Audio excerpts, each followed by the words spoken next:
میاں بیوی کے جھگڑوں کو نپٹانے کا اللہ تعالیٰ نے حکم دیا. رسول اللہ صلی اللہ علیہ وسلم مسلمانوں میں جھگڑا ہوتا تھا تو صلح کرانے جاتے تھے. ایک مرتبہ آپ کو صلح کرانے میں نماز میں دیری ہو گئی. کتنی اہمیت کی بات ہے. اللہ کے رسول صلی اللہ علیہ وسلم نے فرمایا لیس الکذاب الذی یصلح بین الناس، کہ وہ شخص جھوٹا نہیں ہے جو لوگوں کے درمیان صلح کراتا ہے.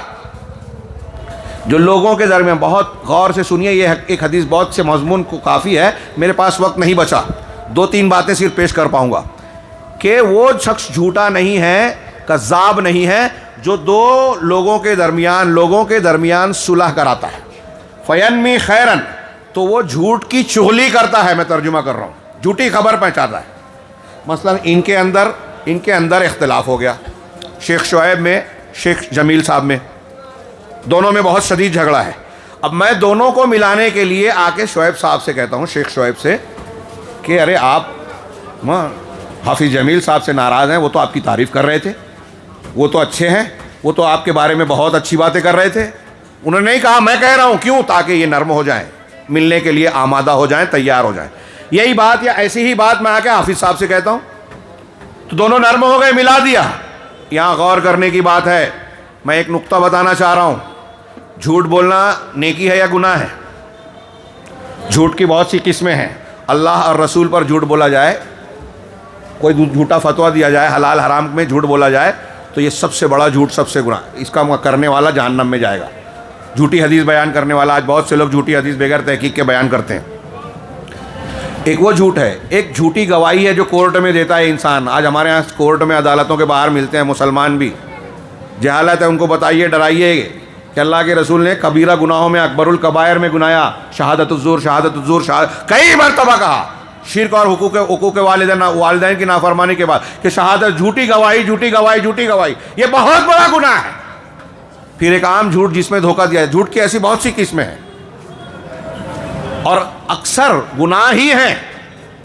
یہاں تک کہ اگر آپ کسی کو ہنسانے کے لیے مذاق میں جھوٹ بولتے ہیں تو مستد احمد کی حسن درجے کی روایت ہے کہ یہ بھی اللہ کے رسول کے نزدیک، اللہ کے رسول نے کہا اس کے لیے ویل ہے، تباہی ہے جو لوگوں کو ہنسانے کے لیے جھوٹ بولتا ہے. جھوٹا لطیفہ نہیں بولنا چاہیے، ہنسانے کے لیے محض. تو یہ سب جھوٹ کی قسمیں حرام ہیں. لیکن اب جھوٹ حرام ہے، لیکن اللہ کے رسول اس حدیث میں، اور اس معنی کی اور بھی حدیث ہے کہ 3 جگہ جھوٹ مستحسن ہے. اس میں سے ایک یہ ہے کہ 2 مسلمان یا 2 لوگوں میں جھگڑا ہے، آپ ان کو ملانے کے لیے، یہاں الناس کا ہے، دوسری جگہ مسلمان ہے، کہ ان کو ملانے کے لیے جھوٹ بول رہے ہیں. تو ایک اصول یہاں اور نکلا جو بہت ساری قرآن کی آیت، جو بہت سارے عوام علماء بھی سمجھنے کو تیار نہیں ہے. علامہ ابن تیمیہ لکھتے ہیں فقہ الدعوہ، 2 نقصان ہوں، ایک نقصان ایک فائدہ ہو، 2 فائدے ہوں، تو کس کو ایکسیپٹ کرنا؟ 2 نقصان ہے تو چھوٹے نقصان کو گلے لگا لو، بڑے سے بچو. آپ کے پاس کسی کی امانت ہے 1 لاکھ روپیہ، کسی کو پہنچانے جا رہا ہو، ایک آدمی نے آپ کے گردن پر بندوق رکھ دی کہ آپ پیسہ دے دے ورنہ گولی مار دوں گا. تو آپ بولیں گے نہیں، امانت میں خیانت نہیں کر سکتا. یہ بولیں گے کہ جان بچائیں گے. امانت میں خیانت بھی غلط، امانت دے دینا غلط، جان بچانا، جان کو گنوانا بھی غلط. بڑا نقصان کیا ہے؟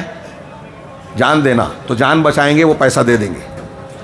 یہاں اصول یہ نکل رہا ہے. جھوٹ بولنا غلط ہے، لیکن ایسا جھوٹ جو 2 جھگڑا کرنے والوں کو ملائے.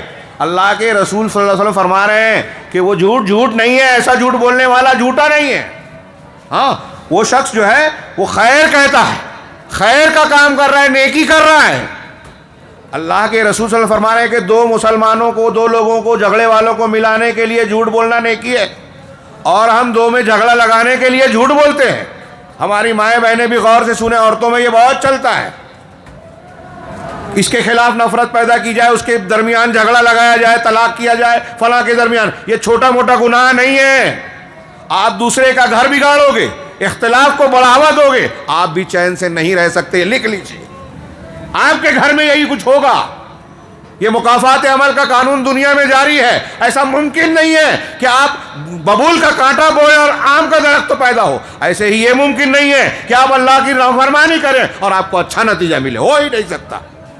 جیسے زہر کھانے سے آدمی 1000 سال پہلے مرتا تھا، آج بھی مرے گا. تو آپ گناہ کر کے اپنے آپ کو چالاک نہ سمجھیں کہ پچھلا فرعون بہت بیوقوف تھا، ڈوب گیا، میں نہیں ڈوبوں گا. اللہ رب العالمین نے جو قانون بنایا ہے اس میں تبدیلی نہیں ہوگی. تو اس طریقے سے